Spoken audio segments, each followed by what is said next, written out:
Alrighty everyone, welcome back. Happy Wednesday everybody. I hope you're all having an amazing week so far, and given that we're roughly 3 to 2 days away from the official release of Indiana Jones 5, it's going to be quite interesting to see how it's going to perform this upcoming weekend. We should be getting those final results in around next Monday, really getting an idea of where this movie is going against the projections.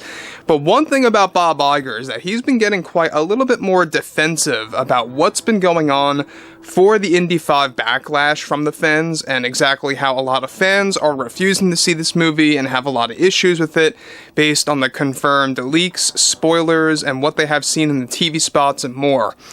This is Mike Zero. Subscribe if you're new and like this video to see future updates. I'm also on Twitter at Mike01. I thank you all so very much for the great and kind support, and let's get right into the subject, shall we?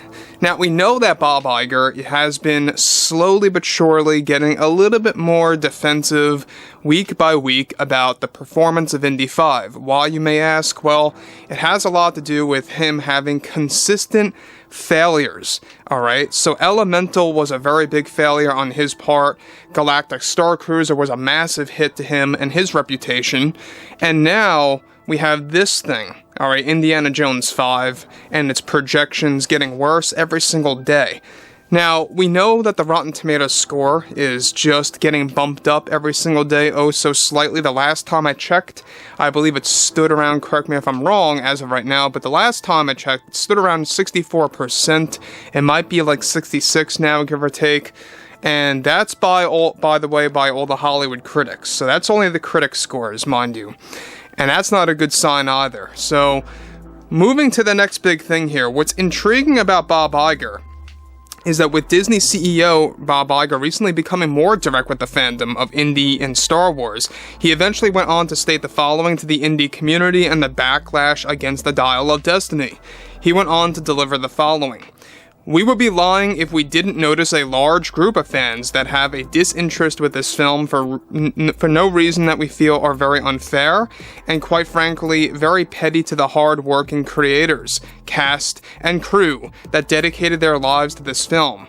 Look, we are very well open to the fact that a film isn't going to be for everyone, but when you are dealing with groups of people that are convincing others to not see a film without a reason to back that up, is what is devaluing cinema in this day and age. We here at Disney are eager to embrace successful installments after fans caused what happened with our box office numbers involving Elemental and how the projections for our 5th Indiana film. We just feel that is unacceptable behavior to the public. The public deserves to make a choice of their own to see a film or not to be convinced by others to not see it without those individuals even witnessing the events of the film from start to finish. Now guys, let me pause here for a second. Notice how he's blaming people for causing the box office crash of Elemental, and that's just flat out wrong, because that just goes to show you that they like to point fingers at everybody. They always play the victim. This is typical Disney nowadays. They're always playing the victim, as if it's always the audience's fault, as if it was the fans' fault for making a movie and or a show a failure. This has happened time and time again with Star Wars specifically. It happened with the Han Solo film. It happened with the Obi-Wan Kenobi series, stuff like that. They kept pointing fingers that, yeah, we made a great product, but it was just because the fans really revolted against these projects. But you know what? There's a reasoning behind why a lot of fans had no interest at all in those projects, and we all know exactly why. We've talked about this several times. I don't have to say it again.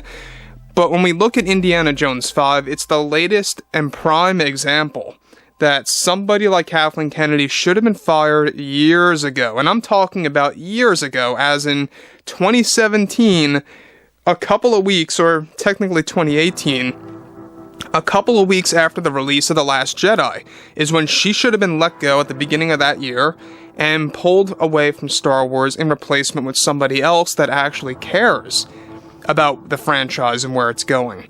So you have somebody here like Bob Iger, always pointing fingers, never really giving true apologies in certain scenarios, like he said, right? He never really gave us a real apology about Galactic Star Cruiser. He tried to apologize about things related to the Dial of Destiny not meeting expectations so far, and then here he goes here, where he's blaming and pointing fingers at these groups, he calls them, these groups of people that he still views as a minority. We'll cover that in just a second. So, moving to the next thing here, alright, he continues. After we carefully looked over the numbers, we see that these groups are still a minority in the long run. However, are only creating problematic scenarios for us here at Disney on properly projected return estimates for this film that we catered and invested heavily into to really bring a sharpened look to this film on the big screen. We are still very excited to see this to actually see this film, to watch and see for yourselves that it's not creatively lacking as many making this out to be.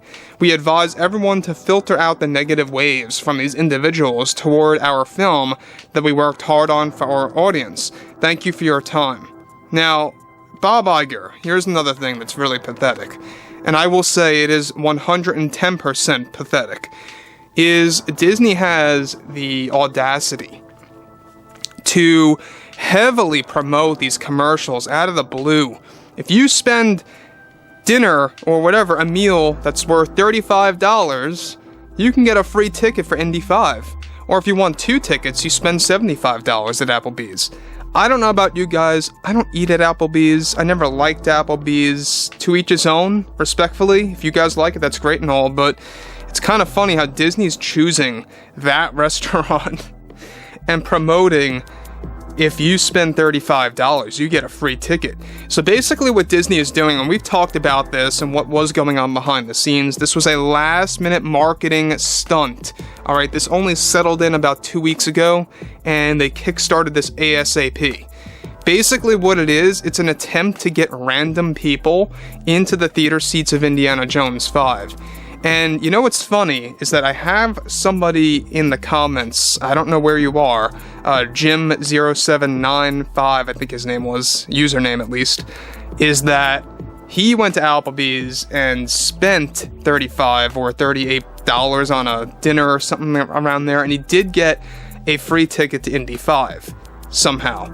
And he knows nothing about the franchise, he knows nothing about the overall movies, and that just goes to show you that that's what they're doing. That's what Disney is doing, and that is what they were doing behind the scenes. We talked about this a couple of weeks ago, that they were creating some last-minute marketing plan to really get random people into the theater seats as much as possible. Applebee's is really just putting it out there now, almost every second of every day on TV, for ads on the internet. I'm seeing a very big increase in that. And that just goes to show you how desperate they really are. So, once again, guys, I have to say this again, is that I think that Disney really is beginning to get scared about what's happening with Dial of Destiny's box office projections. You can tell that they're slowly getting very defensive day by day, answering in a more direct and annoyed way toward the fan base, and you can see that the Dial of Destiny really is going to knock Disney off their feet if it fails. So, anyways, guys, I would love to hear your take on this below in the comments, you know, what you think about the whole Applebee's thing, too, and if you guys did enjoy the content for today, make sure to drop a thumbs up on this video to support the channel, and I will catch you guys next time.